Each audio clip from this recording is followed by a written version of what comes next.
সবাইকে জানাই শুভ সকাল। আর আমরা এখন আছি রিসপে।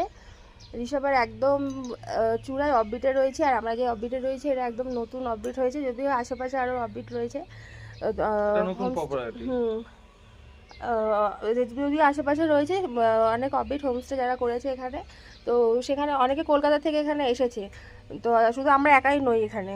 আর এখানে রাস্তাগুলো গাইজ এত বাজে, মানে জীবন হাতে নিয়ে ওপরে উঠেছি বলতে পারো।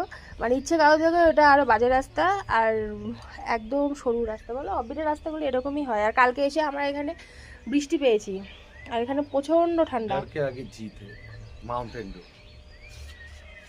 কিন্তু সবাই তো এখানে আসছেই। এই যে আমরা এখন ব্যালকনিতে দাঁড়িয়েছি আমাদের হোটেলের রুমের থেকে। কি সুন্দর নারায়ণের গান চলছে। ওইদিকে মটরশুঁটি গাছ, নারায়ণের গাছ না, ওটা মটরশুঁটি, তার পাশে ফুলকপি গাছ আছে। এখানে মন্ত্রপাঠ হচ্ছিল এতক্ষণ, সেটাও শুনতে পেয়েছি। আর আমরা যে এখানে রয়েছি, যেখানে হোমস্টে করলাম, তো এখানে ওদের ব্যবহার খুব ভালো। দুটো জায়গাতে এর আগেও যেখানে গেলাম ইচ্ছেগাঁও, তো ওদের ব্যবহারও খুব ভালো।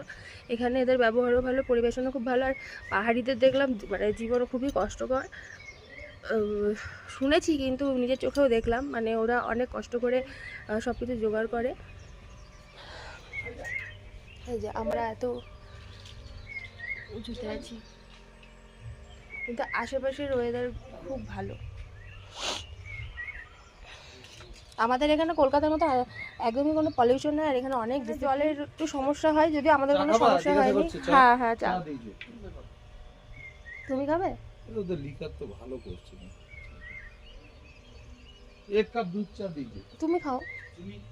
হ্যাঁ হ্যাঁ, আমরা এখন রেডি হব, বাড়ি চলে যাব। আজকে একটু মনটা খারাপ লাগছে, আবার সেই একঘেয়েমি জীবন শুরু হবে। তো এখন রেডি হব, টাটা।